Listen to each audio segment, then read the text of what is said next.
Wasu in suka ja a sakar mai gyaɗa in ta nuna ashe da ruwan Yahuda Kahutara kenan yake waƙa na mai taken gidan mai, wato gidan mai wa ya faɗa wa ya saya. Kawai ka dai gane, ka dai biyo mu daki-daki domin jin wannan waƙa mai nishaɗantarwa. a gidan masu saya a zuba masu yin Duba da cewa wasu ba'alin 'yan Najeriya sun fusata sun harzuƙa da wannan waƙa ta gidan mai. To amma dai ba mu san dalili ba, duk da cewa yanzu dai mai ya yi tsada a Najeriya ƙarƙaf, inda yanzu ake ganin litar mai ta tunkari kusan Naira 1000.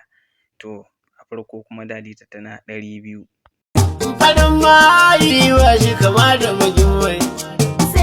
Kada ku shagala kuna kallon zafafan waƙoƙi masu nishaɗantarwa, faɗakantarwa tare da ilmantarwa a wannan channel ɗin mai suna Mai Waƙa Sha Sauraro. Bagin mayi wa shi kama da farin mai.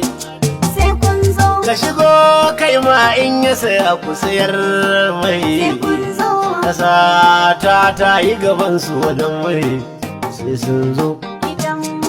Za mu so mu ji ra'ayin masu sauraron mu a kowane lokaci a duk inda muka kawo muku waƙoƙin mu zafafa masu faɗakantarwa, nishaɗantarwa da ilmantarwa a kowane lokaci. Kada ku manta dai kuna sauraron mu ne kai tsaye a wannan channel ɗin mai suna Mai Waƙa. Waye saya a sayar masa in ya zo. Ƙasa ta gara ta je gaban mu dukan tsira. Shi ba daga nan